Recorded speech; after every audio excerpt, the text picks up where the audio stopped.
Moin zu einer neuen Folge von Gerrits Tagebuch. Und meine Stimmung ist so ungefähr so, wie ich mich hier gerade bewege, sau nervös. Wir haben nur noch ganz wenige Tage, dann wird das Fürstenpaar von Monaco ihren eigenen Abschnitt hier eröffnen. Und dann soll natürlich auch alles funktionieren. Und für die von euch, die schon dankenswerterweise Ewigkeiten zuschauen, die wissen, dass es 11 Jahre bis hier gedauert hat. Und es war in den 11 Jahren so, ich weiß nicht, habt ihr dran geglaubt, dass wir das schaffen? Wir nicht immer. Aber wir haben zum Glück dran festgehalten, denn auch wenn ich vor ein paar Monaten noch gesagt habe, zu 70% schaffen wir das, würde ich heute mich zu 95% trauen. Das sind zwar immer noch nicht 100%, deswegen sind wir ja auch so nervös. Also nicht nur wegen des Fürsten-Ehepaars, sondern halt auch, weil wir noch nicht genau wissen, ob wir das so hinbekommen, wie wir es haben wollen. Und ich habe hier ein Zettel. Das ist die To-Do-Liste der wichtigsten Sachen, die ich nicht alleine erledigen kann. Also wo andere Abteilungen oder Menschen mir mithelfen müssen, technische Dinge zu lösen. Der Modellbauer hat auch noch Riesenlisten.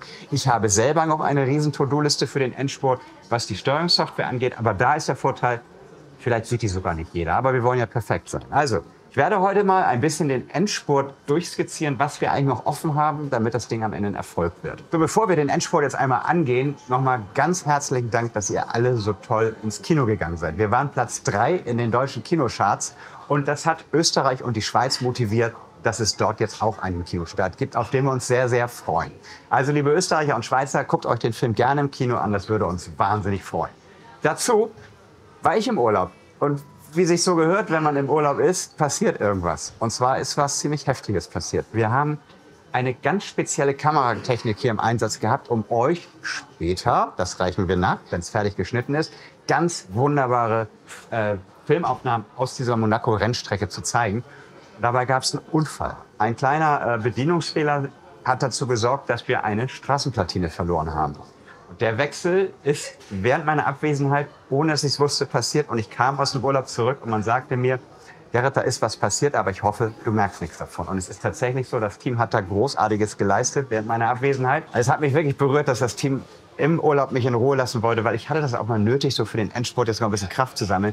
Und dass sie das ohne mich tatsächlich hinbekommen haben. Sich auch getraut haben, die Schritte dafür einzuleiten, die jetzt nötig waren. Und es war am Ende eine super Übung dafür, ob wir in der Lage sind, so einen Totalausfall eines Streckenelements in einigermaßen kurzer Zeit tauschen zu können. Und es hat geklappt. Wir können wieder einwandfrei fahren.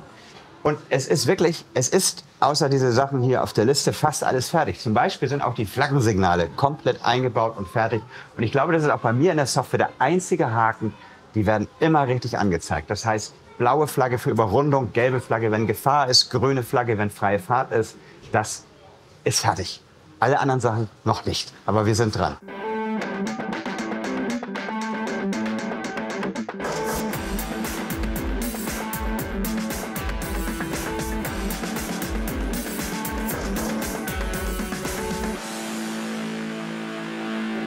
Na Jens? Hallöchen. Wie geht's dir? Ja, Blutdruck von 250 zu, egal. Jens neigt nämlich genauso wie ich zum Nicht-Nein sagen. Wir haben zusammengesessen und haben überlegt, was machen wir denn jetzt eigentlich? Fahren wir 2023er Autos, also aus der Saison 2023? Oder schaffen wir es wirklich noch in den paar Wochen, wie viel sind es? 20 Formel 1 und 22 Formel E Autos plus Reserve der neuen Saison zu bauen, die ja auch erst vor ein paar Wochen vorgestellt wurden, ne? Genau, das war natürlich auch die Herausforderung. Wenig Zeit, viele Autos und Änderungen, ne? Alle Designs haben sich geändert und die Basisdesigns der Autos haben sich ja auch geändert. Also das Aussehen. Wir haben ja nach wie vor einen Einheitsrennwagen bei beiden, was nur so halb vorbildgemäß ist, aber passt schon. Aber natürlich müssen die Designs stimmen. Und die wichtigsten Änderungen müssen natürlich auch drin sein. Ich sehe dich jetzt gerade hier zum ersten Mal, weil ich doch sehr tunnelblickig hier die Software-Sachen die ganze Zeit mache. Du hast das Grün gekriegt, oder ihr? Ja, das Grün hatte dir beim ersten Angang noch nicht so ganz gefallen, deswegen habe ich den noch mal neu gemacht. Ein Traum. Ich bin ganz fasziniert, weil muss man erst mal hinkriegen. Man denkt so, Farbe ist Farbe, dann nimmt man einfach die richtige Farbe, tupft das drauf und dann sieht das so aus. Nee. Also das sind beim Ferrari, wie viele Versuche? Der Ferrari ging, glaube ich, das ist jetzt hier der zweite Versuch, das ist jetzt von Hand drauf lackiert, weil mit Digitaldruck kriegt man die Farbe nicht hin. Das müsste Siebdruck sein, aber das lohnt nicht bei 3 Autos. Deswegen ist es jetzt von Hand drauf lackiert. Ich möchte nicht zu viele Worte verlieren, aber eigentlich müsste ich es genau an dieser Stelle, weil was ihr in den letzten Wochen geleistet habt, ich weiß zwar nicht, ob ihr fertig werdet, das wissen wir alle nicht. Also ich weiß nicht, ob ich fertig werde. Werdet ihr fertig?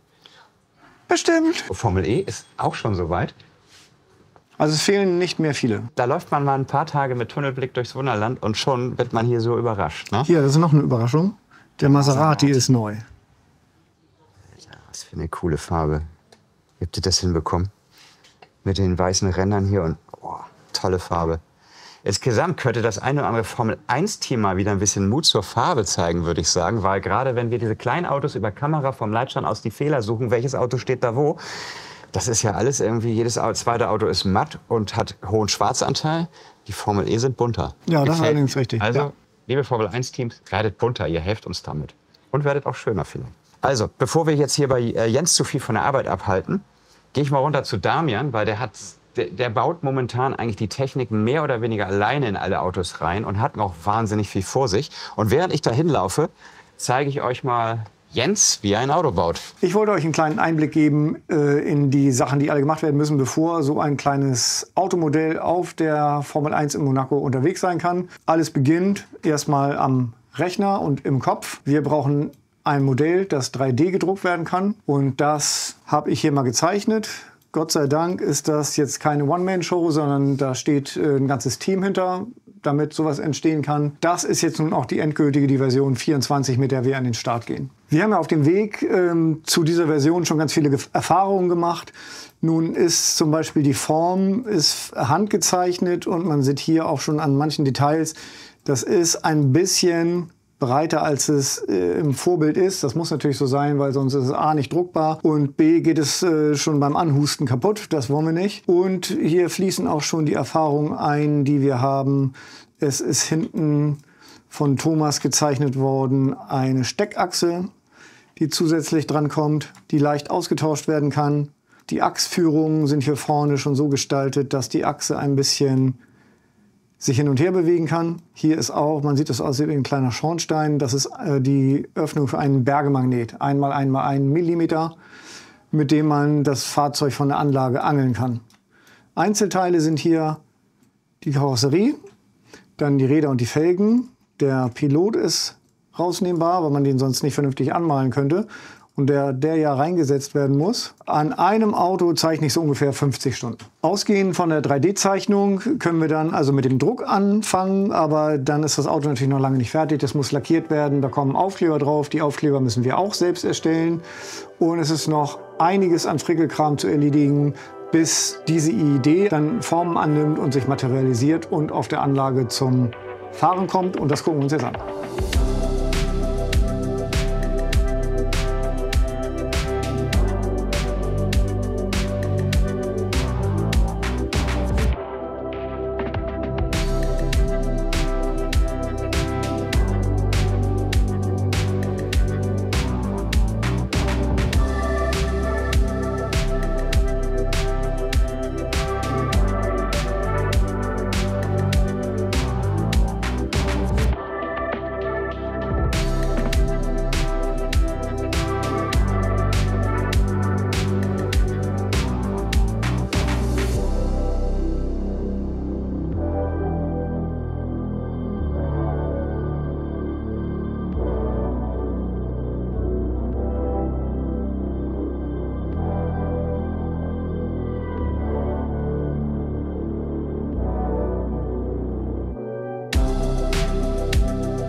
Na, Damian? Ja. Wie viele Jahre ist das her, dass wir auf Bürostühlen durch die alte E-Ecke gefahren sind und gedacht haben, wir sind kurz vor der Öffnung? Ne? Ja, das ist ein paar Jahre her. Ja. 5 Jahre her, müsst ihr mal angucken. Ich glaube, die Stühle gibt es Bürostuhlrennen aller Zeiten, ja. Auf dem Weg dahin waren wir mehrfach der Meinung, das kriegen wir nicht hin. Und unter anderem unsere Gespräche haben immer gezeigt, Alter, wir sind hier am Limit, ne? Ja, es war viel Entwicklungsarbeit, ne, würde ich sagen. Ich weiß manchmal bis heute nicht, ich gebe ein Auto zu Damian und sage, er läuft scheiße. Kriege ihn 2 Stunden später wieder. Und manchmal läuft er dann richtig, richtig gut und meldet sich irgendwie eine Woche lang mit keinem einzigen Fehler mehr. Und ich befürchte, dass die Frage, die ich jetzt stelle, mit Nein beantwortet wird. Weißt du immer, woran es liegt? Ja. Mittlerweile doch schon. Also, guck mal, ich meine, das sind unsere Erfahrungswerte, ne? Es ist nicht wenig und ich weiß, es tut dir Gib weh. mal aus. Wow. Ey, guckt euch das an. Was das an Arbeit ist, ne? Das sind alles Einzelrad auf... Egal, lassen wir es. Reden wir nicht drüber. Sind da ja schon ein bisschen dran und wie du sagst, von Einzelradaufhängung über Kugellager, über eine Schwenkachse. Ach Gott, was haben wir alles ausprobiert? Der blaue mit Visa drauf, heute Morgen. Ja. Was hatte der? Ach, der war einfach nur ein bisschen verdreckt. Echt? Ja. Okay. Da alles war die klar. Vorderachse, die hat Dreck gefangen. Und wahrscheinlich hat die dadurch Fehler gemacht. Jens und Thomas haben die Autos am Computer gezeichnet. Ja. Theresa, Jens und ein paar andere haben sie bemalt und gebaut. Aber du bist alleine, ne? Ich bin noch alleine, ja. Ich kämpfe hier einsam an der Front, so nicht mehr lange. Schaffst du es bis zur Eröffnung? Ich glaube ja. Also es werden jetzt noch mal ein paar harte Tage so, aber wir nähern uns dem Ende, ja. Der Großteil ist fertig, der ist gelackt. Jetzt gilt es noch ein bisschen, die Lackreste rauszunehmen, noch mal das Feintuning zu gucken, dreht sich alles, passt alles. Jens kommt 3-mal am Tag vorbei, bringt mir irgendwelche Autos, damit ich sofort weitermachen kann. Es wird ein Endspurt, ne? Ja. Ich lass dich in Ruhe, Alles weil klar. davon hängt ganz maßgeblich unser Erfolg ab. Bis gleich. Hi Stefan. Na, Hallo Gerrit. Endspurt. Ja, hier sind wir bei Stefan. Hier wart ihr ja auch schon mal mit mir zusammen ein paar Mal in einigen Folgen. Aber was ihr noch nicht kennt, ist dieses tolle neue Gerät. Rettet es uns? Ja, es zeigt uns ziemlich viel an. Ich habe mich auf die Platine unten drunter drauf geschaltet. Das heißt, Auf Axel. auf Axel genau, dass ich auch sehe, was kommt da rein, was schickst du ihm, was er mir weiterleitet und was schicke ich ihm und kommt es auch wieder zurück zu dir. Und dadurch kann ich relativ gut analysieren, so kommen die Daten alle richtig an oder wo liegt der Fehler? Du suchst die fehlenden Zurücksendungen, die ab und zu mal... Genau, ich habe gerade geguckt, die Bytebeißer-Daten, die kommen bei dir nicht an. Das heißt, ich habe ein leeres File bei dir. Und ich frage kann ja mich, auch an mir liegen, ne? ja, genau, aber das wollte ich ja herausfinden, bevor ich ungetestet. dich jetzt damit irgendwie groß belästige, weil du sehr wenig Zeit hast. Dachte ich mir, ich gucke mir das an und schau, liegt es an mir, liegt es an Axel, liegt es an dir? Und wenn ich weiß, es liegt an dir, dann sage ich dir das auch. Es geht darum, dass wir immer noch die Geisterfehler haben. Und es war jetzt die Idee, Stefan kann unheimlich genau Daten sammeln und hat auch ordentlichen Speicher zur Verfügung, was mich sehr erfreut hat. Und könnte auf Kommando uns an die Steuerungssoftware zurück Daten liefern von verschiedenen Sektoren. Was war jetzt eigentlich gerade die letzte Aktion? Und die versuchen wir dann übereinander zu legen und zu schauen, ob Axel eventuell ein Synchronisationsproblem hatte oder irgendwas, damit wir diese Geisterfehler irgendwann mal finden. Aber das Gute ist, du stehst nur zweimal auf diesem langen Zettel. Das ist mehr, gut. nicht mehr. Das heißt, die vielen Jahre, wir sind ja im Endspurt und das heißt, es wird einem bewusst. Ne? Wann haben wir hier gesessen und dann haben wir da gemalt und du hast mir geführt, wie du die Ortung machen könntest und wo du dann ein High und ein Low, ein Hoch- und einen Tiefpunkt findest. Ne? Das ist lange her, ne? Ja. Und was für eine irre Zeit. Und jetzt stehen wir tatsächlich kurz davor, es am Ende geschafft zu haben. Also es ist wirklich so, von einfach mal jetzt aus dem Bauch rausgeschätzten 500.000 Ortungen, die Stefans System macht, ist nur eine irgendwie krumm. Und diese eine krumme, habe ich ja immer noch die Hoffnung, ich weiß, es ist super schwer, dass ich da nicht eine Vermisstmeldung kriege, sondern irgendeine, Digga, hier ist was Krummmeldung. Und dann kann ich gucken, was ich damit mache. Das habe ich eigentlich schon implementiert. Ich frage mich nur, warum es nicht funktioniert. Gibt dir die Antwort hoffentlich. Nee, das gibt mir nur die Antwort, warum die Bytebeißer-Daten nicht bei dir landen. Alles klar.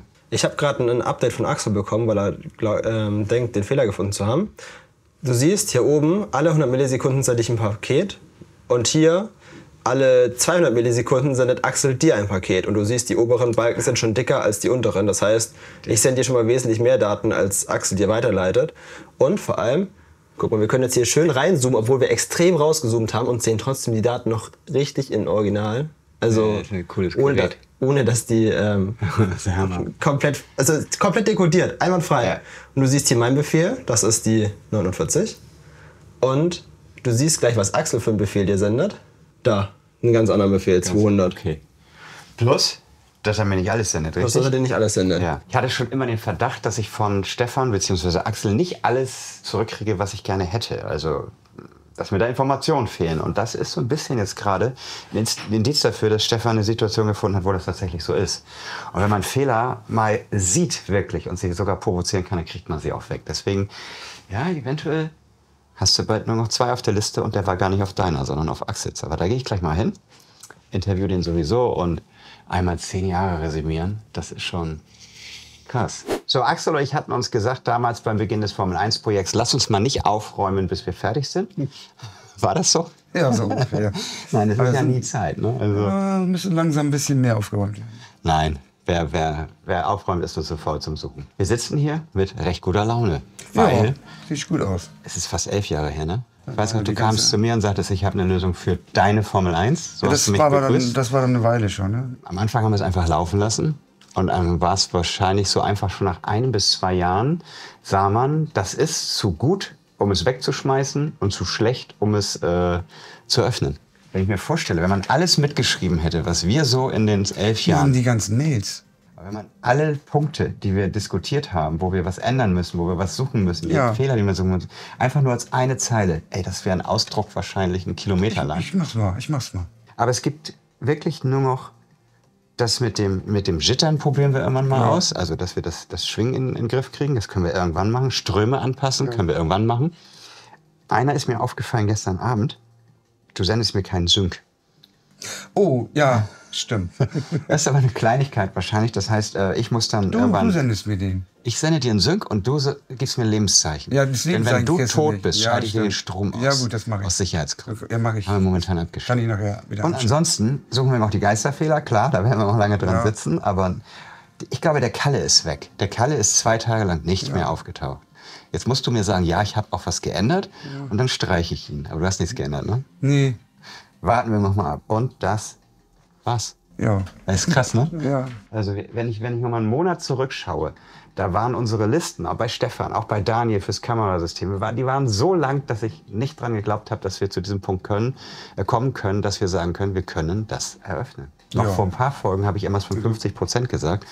Und jetzt würde ich sagen, liegen wir bei 95%. Und die letzten 5% sind so die Rückmeldung, dass die immer stimmen, dass es keine Fehlerrückmeldung Ja. gibt.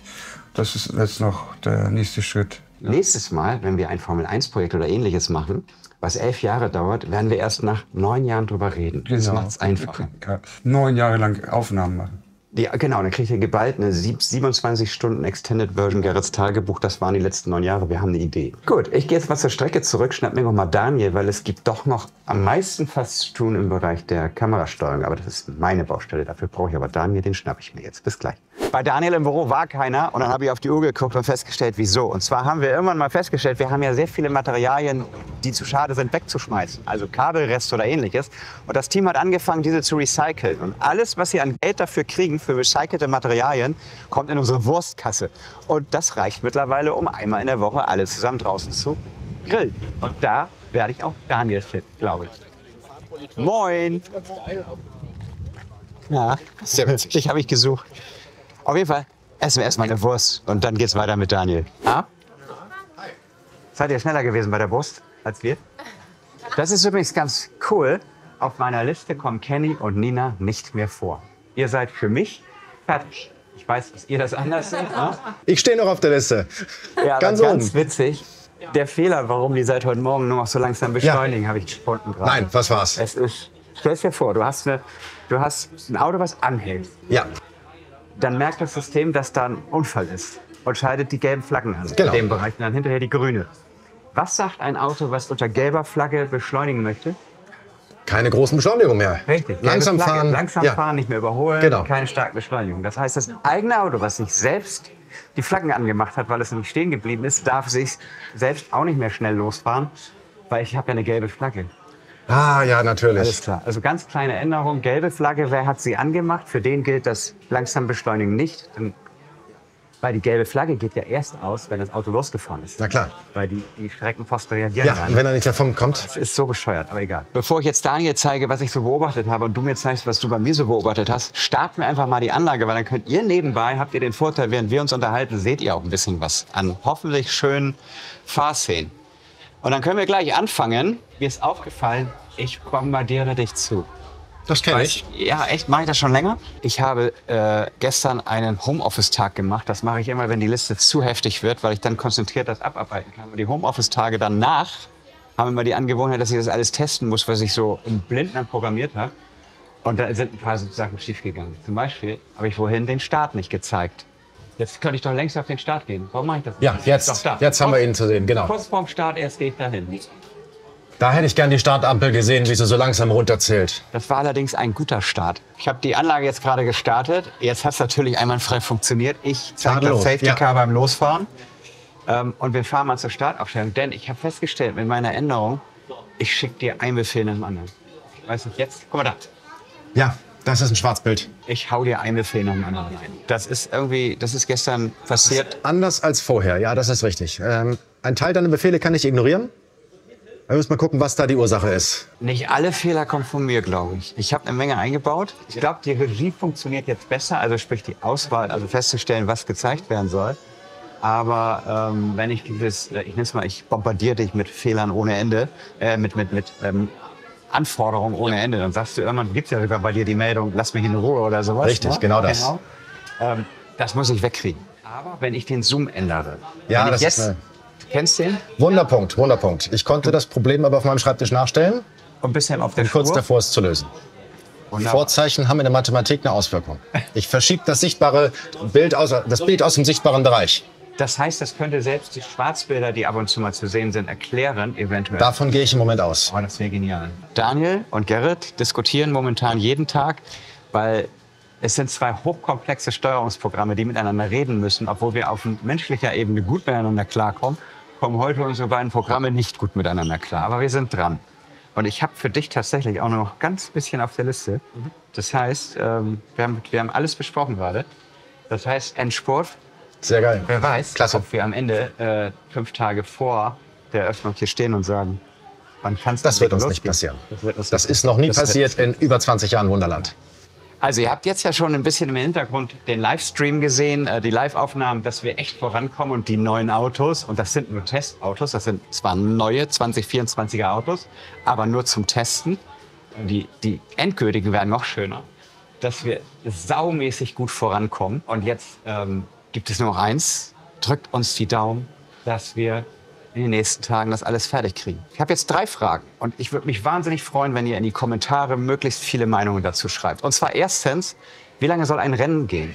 Soll das jetzt 1,5 Stunden gehen, wie in echt, also 100 Runden? Oder soll ich vielleicht nur 3 oder 4 Rennrunden fahren, damit wir möglichst viele Starts zeigen? Das hätte wiederum auch den Vorteil, dann könnte ich eigentlich mit mehr Autos fahren, weil die Strecke dann Zeit hätte, sich abzukühlen. Momentan ist das Limit bei uns, dass wir wahrscheinlich mit 14 Autos die Rennen fahren werden, weil sonst wird es irgendwann bei längeren Rennen zu heiß und die Fehlerquote steigt. Das wäre die zweite Frage. Reichen 14 Autos bei unserer sehr verkleinerten Strecke? Lebendig sieht es aus.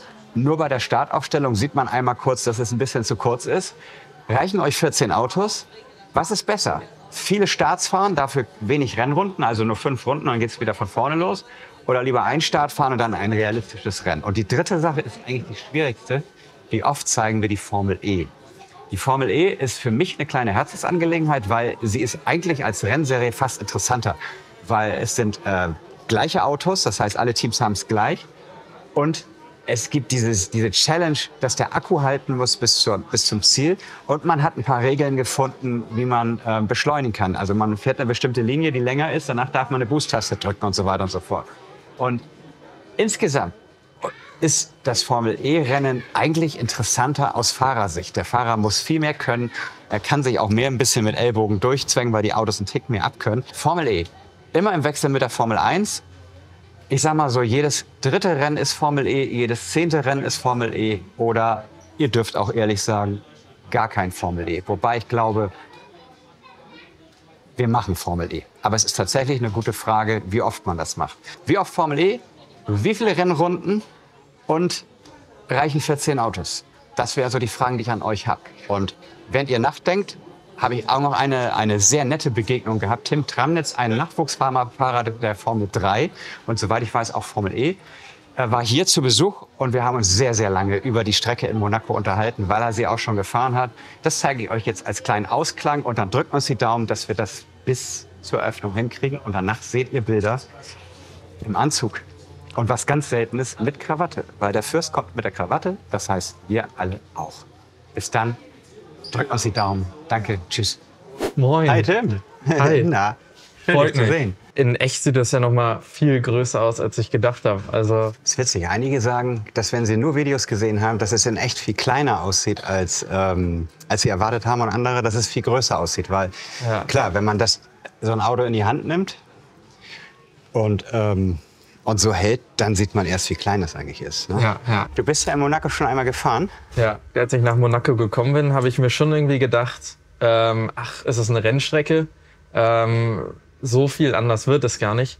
Aber dann, wenn man die ersten Meter, wenn man alleine schon aus der Box rausfährt, also wie viel enger das eigentlich ist, als man denkt, das ist schon echt Wahnsinn. Man ist wirklich, gerade in Monaco, irgendwie gefühlt noch mehr am Limit als auf jeder anderen Strecke. Hast du Angst gehabt? Oder also Sobald ich mich ins Formelauto gesetzt habe, konnte ich viel mehr Risiko eingehen als im Kart, weil man irgendwie wusste, wenn man im Kart irgendwie eine Kollision oder einen Unfall baut, es tut irgendwie immer weh. Im Formelauto ist die Sicherheit ja eigentlich schon so hoch mittlerweile, dass man wirklich sagen muss, selbst wenn man mal einen Unfall baut, dass einem selber eigentlich wirklich sehr selten was passiert. Nur die Geschwindigkeiten sind halt. Aber wie ist es in Monaco, wenn man da das erste Mal rausfährt? Man hat viel Respekt. Du musst auch viel aufmerksamer sein. Du kannst gefühlt nicht mal auf der Geraden, gut, die Geraden sind hier natürlich auch relativ kurz, aber nicht mal da kannst du wirklich einmal kurz durchatmen, weil du permanent eigentlich dich schon immer auf das, was kommt, vorbereiten musst. Es ist vielleicht physisch gar nicht mal so anstrengend, aber mental. Unsere Rennen gehen ein bisschen über 30 Minuten und ich muss sagen,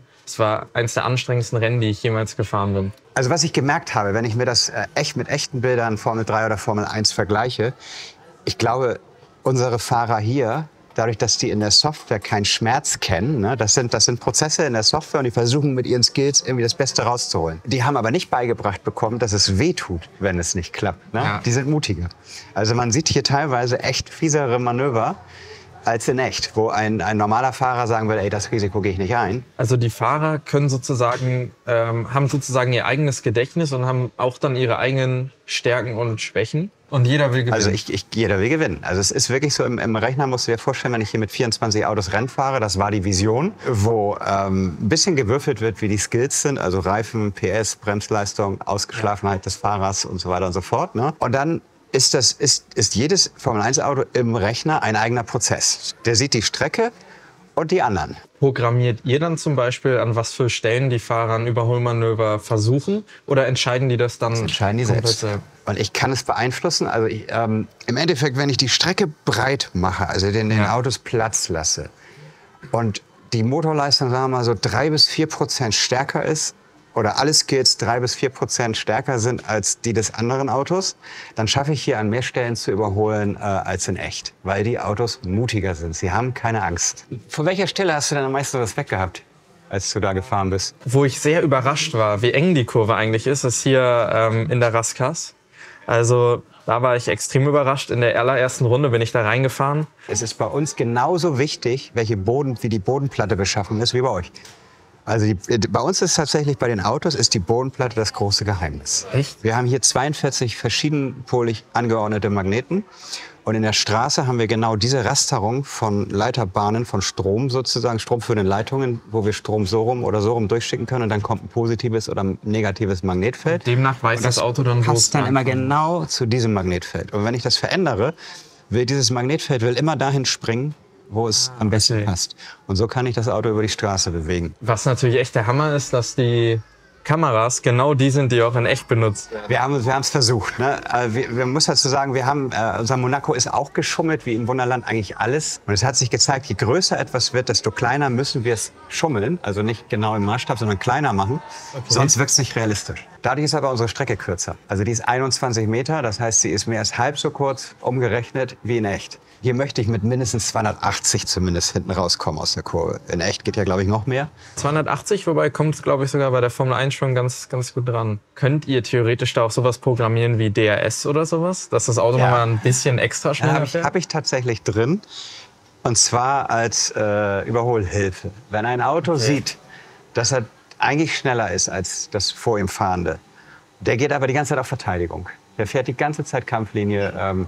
Dann kann das Auto würfeln, ab und zu mal, also so muss man sich's vorstellen. Und wenn er eine 6 würfelt, dann muss der andere seine Kampflinie verlassen und du selbst kriegst 10% mehr PS für 10 Sekunden. Was ich wirklich sagen muss, dass gerade auch diese Details im Hintergrund mit den ganzen, mit den Flaggen, die man überall sehen kann. Das ist wirklich genauso wie in echt. 3, 2, 1, go. Jetzt.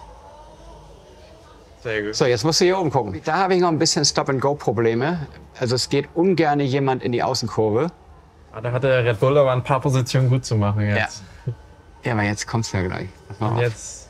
Wir fahren ja, ich guck gleich mal, wie viele Rennrunden wir eingehen. Ja. Oh, komm. Oh, da wurde es echt eng. Aber jetzt, wenn ich dich hier so sehe und du hast das alles vor dir und die Chance, da wünsche ich dir auf jeden Fall erstmal echt so richtig mal so. Vielen Dank. Mal gucken, ich möchte irgendwann, weil wir zu jeder Saison die Autos neu machen, ne, deinen Helm da reinsetzen in eins der Autos. Würde ich mich sehr freuen. Ich gebe auf jeden Fall Gas. Bis dahin haben wir dich einmal hier als kleine Figur nachgebaut. Wow, Das ist für dich. das ist Wahnsinn.